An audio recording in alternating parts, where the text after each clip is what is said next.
புரட்சி தலைவர் எம்ஜிஆர், புரட்சி தலைவி அம்மா, இன்றைக்கு அண்ணன் எடப்பாடியார் தலைமையில் மிக சிறப்பான முறையிலே செயல்பட்டு கொண்டிருக்கிறது என்பதை நீங்கள் உணர்ந்து கொள்ள வேண்டும். தொடர்ந்து இந்த இயக்கத்தை பற்றி இழிவுபடுத்தி, இந்த இயக்கத்தினுடைய பொதுச் செயலாளர்களையும் கட்சியை பற்றியும் இழிவுபடுத்தி பேசினால் அதற்கான விளைவுகளை நீங்கள் சந்திப்பீர்கள். அரசியல் அரங்கத்திலே இருந்து உங்களை மக்கள், இந்த இயக்கம், தொண்டர்கள் அப்புறப்படுத்தி விடுவார்கள் என்பதை நீங்கள் உணர்ந்து கொள்ள வேண்டும் என்பதை இந்த நேரத்தில் நான் பணிவன்போடு சொல்லிக் கொள்கிறேன். மேலும் ஆய்வுக் கூட்டம் தொடர்ந்து நடைபெறும் என்று பொதுச் செயலாளர் அவர்கள் சொல்லியிருக்கிறார். காஞ்சிபுரம் மாவட்டத்தினுடைய ஆய்வுக் கூட்டம் நடைபெற்று முடிந்திருக்கிறது.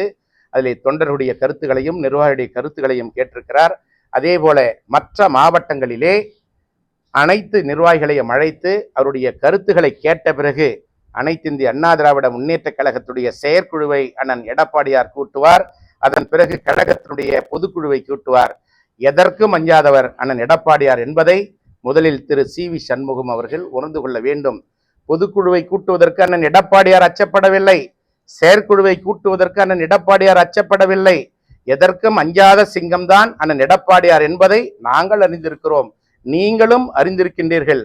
ஆனால் இன்றைக்கு இந்த இயக்கத்திலே ஒரு குழப்பத்தை ஏற்படுத்த வேண்டும் என்பதற்கு தவறான செய்திகளை சொல்லிக் கொண்டிருக்கிற திரு சி.வி. சண்முகம் அவர்களே, உங்களுடைய வார்த்தைகளை கட்டுப்பாடோடு நிறுத்திக் கொள்ளுங்கள். அதுதான் உங்களுக்கு நல்லது என்பதை இந்த நேரத்திலே சொல்லி, அனைத்து இந்திய அண்ணா திராவிட முன்னேற்ற கழகம் இன்றைக்கும் அண்ணன் எடப்பாடியார் பின்னால் உறுதியாக வருகின்ற எந்த தேர்தலாக இருந்தாலும், உள்ளாட்சி அமைப்புகளுக்கான தேர்தலாக இருந்தாலும் அல்லது வருகின்ற சட்டமன்ற நாடாளுமன்ற தேர்தலாக இருந்தாலும், எந்த தேர்தலிலும் அண்ணன் எடப்பாடியார் தலைமையிலே அமைகின்ற கூட்டணி தான் தமிழகத்திலே வெற்றி பெறும் என்பதை இந்த நேரத்திலே தெளிவாக சொல்லிக் கொள்கிறேன். தமிழக சட்டமன்றத்தில் எதிர்கட்சிகளே இல்லாத நிலையை ஏற்படுத்த போறார் முதலமைச்சர் விஜயன் சொல்லி இந்து சமய அறநிலையத்துறை அமைச்சர் ரமேஷ் சொல்லியிருக்காங்க. அரசியல் என்றால் என்னவென்றே தெரியாதவர்கள் எல்லாம் இன்றைக்கு உளறிக் கொண்டிருக்கிறார்கள். தமிழக அரசியல் என்பது நீண்ட பாரம்பரியம் கொண்ட ஒரு தமிழ்நாட்டில் 50 ஆண்டுகால அரசியல் வரலாற்றை கொண்ட அனைத்து இந்திய அண்ணா திராவிட முன்னேற்ற கழகத்தை அரசியல் களத்திலே இருந்து யாராலும் அப்புறப்படுத்த முடியாது என்பதை அவர்கள் உணர்ந்து கொள்ள வேண்டும்.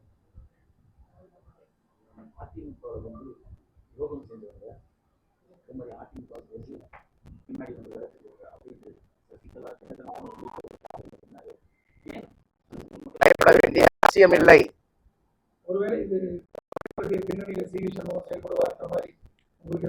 இருக்கலாம் இருக்கலாம்.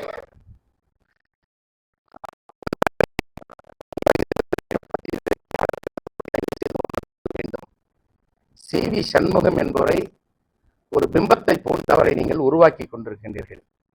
இயக்கத்திலே இன்றைக்கு அவர் ஒரு உறுப்பினர்.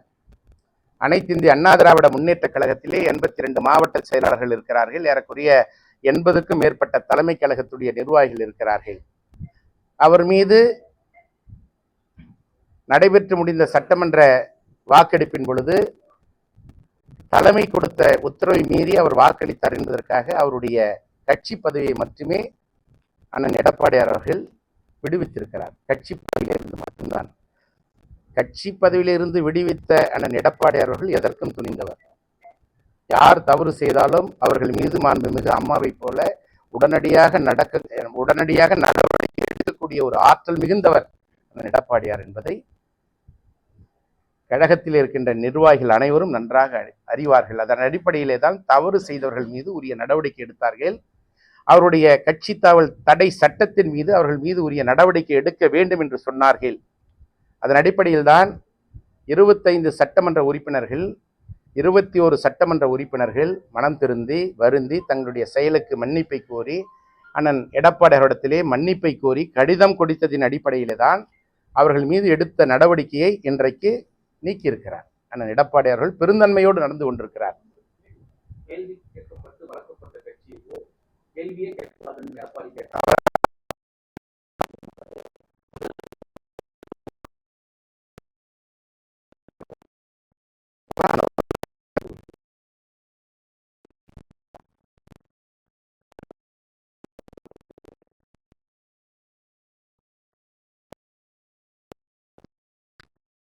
சரியா சரியா சொல்லுங்க சார். கட்சி தலைமை இல்ல இல்ல ரைட் சரி இல்லை இல்லைன்னு சொல்ல முடியாது. அது எப்படி போய் நீங்க மீடியாவில் எப்படி விவாதிக்க? இல்ல அவர் மீடியாவில் விவாதிக்கூடாதுன்னு சொல்றாரு. சண்முகம் கட்சி சார்ந்த விஷயங்களை பொதுச் செயலாளரிடம் நேரடியாகவோ தலைமை கழகத்துக்கு பேசுறதுக்கு எந்த தடையும் இல்லையே. அவர் அப்படி செய்யலாமே. அதை விட்டுட்டு மீடியாவில் விவாதிக்கிறார். இல்ல உங்களை சொல்லலாம், மீடியாவில் அவர் விவாதிக்கிறாருன்னு சொல்றாரு.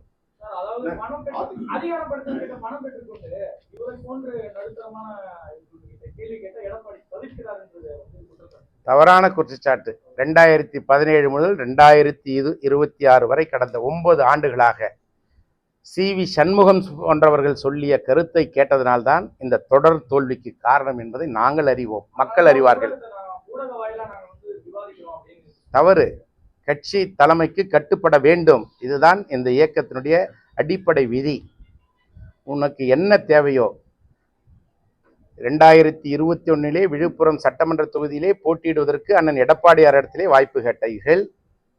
அதிலே தோற்ற பொழுது உடனடியாக அண்ணன் எடப்பாடியாருடைய வீட்டிற்கே நாடாளுமன்ற மேலவையிலே பணியாற்றுவதற்கு எம்பி பதவி வேண்டும் என்று கேட்டீர்கள். அதன் பிறகு 2026 மீண்டும் விழுப்புரம் சட்டமன்ற தொகுதியிலே போட்டியிட்டால் வெற்றி பெற முடியாது என்பதற்காக மயிலம் சட்டமன்ற தொகுதியை மாற்றி கேட்டீர்கள். இதையெல்லாம் கேட்க தெரிந்த உங்களுக்கு, அம்மாவால் மாவட்ட செயலாளர் பதவி நீக்கம் செய்யப்பட்ட உங்களுக்கு மீண்டும் மாவட்ட செயலாளர் பதவியை தந்தது அண்ணன் எடப்பாடியார். மீண்டும் அண்ணன் எடப்பாடியார் தான் உங்களுக்கு அமைப்பு செயலாளர் பதவியை தந்தார். சட்டத்துறை அமைச்சராக இருந்த உங்களுக்கு மீண்டும் கனிம வளத்துறை என்ற கொழுத்த துறையை கொடுத்ததும் அண்ணன் எடப்பாடியார் தான். இன்றைக்கு அண்ணன் எடப்பாடியார் போட்ட பிச்சையால் தான் இன்றைக்கு நீ துள்ளி கொண்டிருக்கிறாய் என்பதை நீ உணர்ந்து கொள்ள வேண்டும். அதிமுக பொதுச் செயலாளர் எடப்பாடி பழனிசாமி குதிரை பேரம் நடத்தியதாக முன்னாள் அதிமுக சட்டமன்ற உறுப்பினர் மரகதம் குமரவேல் அவர்களுக்கு யார் வாய்ப்பினை தந்தார்கள் என்பது நாட்டு மக்களுக்கு நன்றாக தெரியும். குதிரை பேரத்தின் மூலமாக பல கோடி ரூபாயை பெற்றுக்கொண்டு இன்றைக்கு தமிழக வெற்றி கழகத்திலே சேர்ந்த திருமதி மரகதம் குமாரவேல் அவர்கள் பேசுவதற்கு எந்த விதமான அருகதையும் இல்லாத ஒரு நபர். அவரை பற்றி பேசுவதற்கே அசிங்கமாக இருக்கிறது.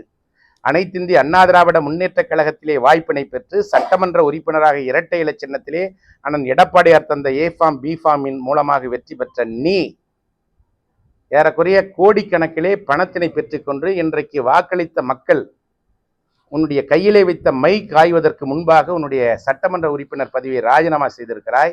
உன்னுடைய சட்டமன்ற தொகுதியிலே சென்று மக்களை சந்திப்பதற்கு கூட உனக்கு தைரியம் இல்லை.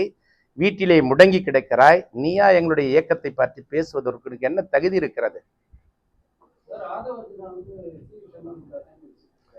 ஆதவர்ஜனா ஒரு அமைச்சரே அல்ல, ஆள் பிடிக்கும் வேலையைத்தான் பார்த்து கொண்டிருக்கிறார்.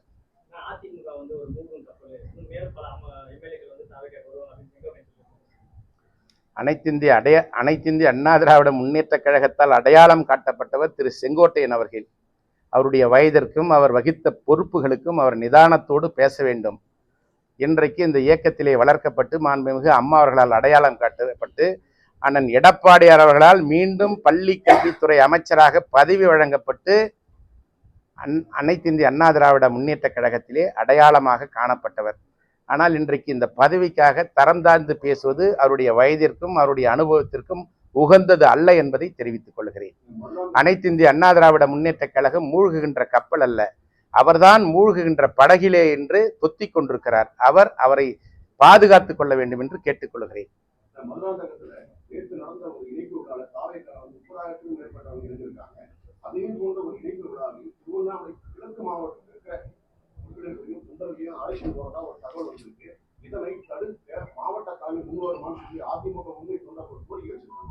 திருவண்ணாமலை மாவட்டம் அனைத்திந்திய அண்ணா திராவிட முன்னேற்ற கழகத்துடைய கோட்டை.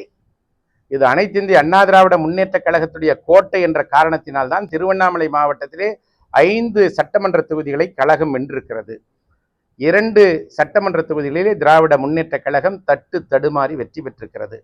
200 வாக்குகள் வித்தியாசத்திலே மட்டும்தான் போலூரிலே தமிழக வெற்றி கழகம் வெற்றி பெற்றிருக்கிறது. எனவே இந்த மாவட்டத்திலே தொண்டர்கள் யாரும் செல்ல மாட்டார்கள். இந்த இயக்கத்திலே பதவி அனுபவித்தவர்கள் முன்னாள் நிர்வாகிகள் சிலர், முன்னாள் சட்டமன்ற உறுப்பினர், முன்னாள் நாடாளுமன்ற உறுப்பினர், முன்னாள் கூட்டுறவு வங்கியிலே பதவி வகித்த சிலர்தான் பதவியை எதிர்நோக்கி சென்று கொண்டிருக்கிறார்கள். எனவே இந்த மாவட்டத்திலே எந்த ஒரு தொண்டரும் அங்கே செல்லவில்லை என்பதுதான் உண்மை.